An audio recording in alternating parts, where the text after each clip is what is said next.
Halo anak-anak, hari ini kamu akan belajar bersama Bu Siti. Anak-anakku yang ada di rumah, bagaimana kabarnya hari ini? Sehat ya? Alhamdulillah, semoga kita senantiasa diberikan kesehatan. Hari ini kita akan belajar tema 1, pertumbuhan dan perkembangan makhluk hidup. Subtema yang pertama yaitu ciri-ciri makhluk hidup, pembelajaran yang pertama.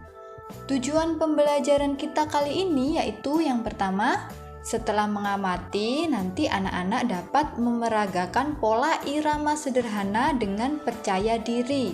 Yang kedua, setelah mengamati gambar, anak-anak dapat menyebutkan minimal 4 ciri-ciri makhluk hidup dengan tepat. Sudah siap ya? Mari kita membaca bismillah bersama. Bismillahirrahmanirrahim. Semoga kegiatan belajar kita hari ini berjalan dengan lancar. Amin. Silahkan disimak ya anak-anak. Di sekitar kita ada banyak makhluk hidup. Tahukah anak-anak apakah makhluk hidup itu?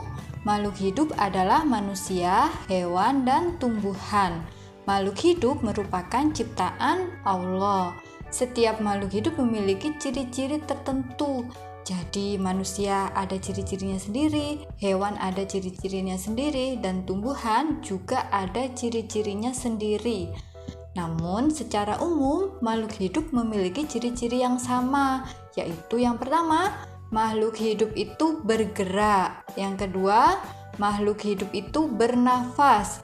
Yang ketiga, makhluk hidup itu berkembang biak. Yang keempat, makhluk hidup itu tumbuh dan berkembang. Yang kelima, makhluk hidup itu membutuhkan makan dan minum. Yang keenam, makhluk hidup itu peka terhadap rangsang. Mari kita pelajari lebih lanjut makhluk hidup di sekitar kita. Cicak adalah salah satu contoh makhluk hidup. Apakah anak-anak pernah melihat cicak? Pasti pernah ya, di rumah kalian pasti pernah melihat cicak. Untuk mengetahui ciri-ciri cicak sebagai makhluk hidup, mari kita menyanyi bersama lagu Cicak di Dinding. Bu Guru hitung sampai 3 ya, hitungan ketiga kita mulai bernyanyi bersama. 1, 2, 3. Cicak, cicak di dinding, diam-diam merayap, datang seekor nyamuk, hap, lalu ditangkap. Mudah kan anak-anak lagu Cicak di Dinding? Lagu Cicak di Dinding termasuk lagu yang memiliki pola irama yang sederhana, karena pola irama yang sama di setiap baris. Meskipun memiliki perbedaan yaitu di baris keempat, tetapi perbedaannya hanya sedikit. Jika kalian perhatikan lirik Cicak di Dinding di sini, Bu Guru punya tanda persegi dan persegi panjang. Untuk lirik yang diberi tanda persegi berarti dinyanyikan pendek. Tanda persegi panjang berarti harus dinyanyikan panjang. Cicak, cicak di dinding. Dingnya karena di situ tandanya persegi panjang, maka dinyanyikan agak panjang ya. Cicak, cicak di dinding. Paham ya anak-anak? Menurut kalian bagian mana dari lagu yang kita nyanyikan tadi yang menunjukkan cicak sebagai makhluk hidup? Kalau kita ingat kembali lagu Cicak di Dinding pada bagian diam-diam merayap. Nah, cicaknya merayap berarti cicak memiliki ciri-ciri dapat bergerak dengan cara merayap di dinding.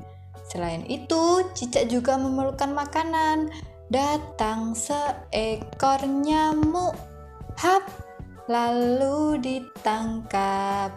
Dari sepenggal lagu yang dinyanyikan Bu Guru barusan, apakah makanan cicak?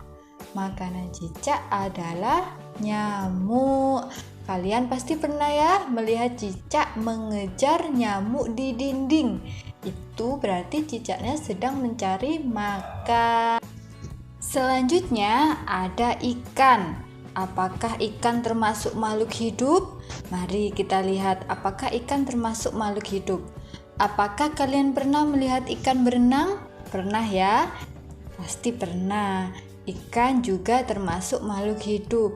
Bagaimana cara ikan bergerak? Ikan bergerak dengan cara berenang.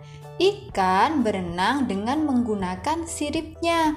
Ikan juga punya ekor. Ekor ikan berfungsi untuk berbelok. Jadi, kalau ikannya mau belok, tinggal menggerakkan ekornya. Apakah ikan memiliki ciri-ciri yang sama dengan cicak? Ikan dan cicak sama-sama bergerak. Namun, perbedaannya, jika cicak merayap menggunakan kakinya, ikan bergerak dengan cara berenang menggunakan sirip dan ekornya.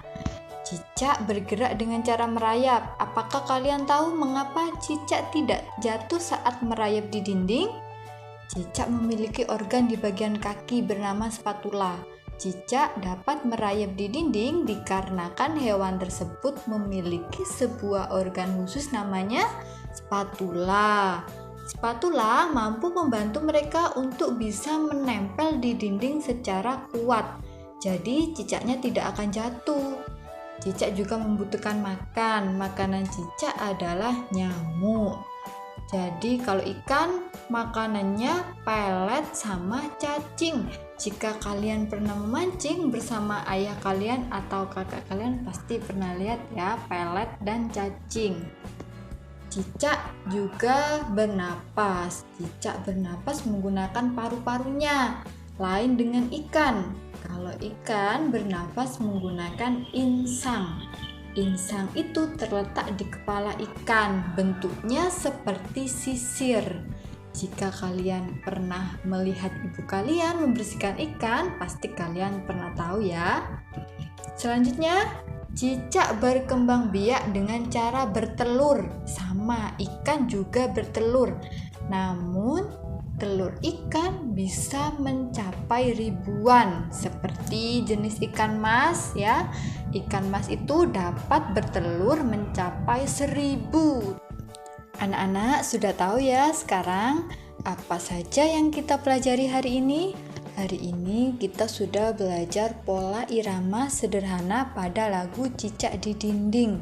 Selanjutnya, kita sudah mempelajari ciri-ciri makhluk hidup. Ada cicak dan ada ikan. Nah, banyak sekali ya yang kita pelajari hari ini. Sudah paham kan? Alhamdulillah. Baik, pembelajaran kali ini Bu Guru rasa cukup ya. Apakah ada pertanyaan? Jika ada pertanyaan, silakan kirim pesan ke Bu Guru. Nanti pasti akan dijawab dengan sepenuh hati. Terima kasih sudah belajar bersama Bu Guru. Tetap semangat belajarnya dan jaga kesehatan. Mari kita ucapkan hamdalah bersama-sama untuk mengakhiri kegiatan belajar kita hari ini. Alhamdulillah. Sampai bertemu kembali anak-anak.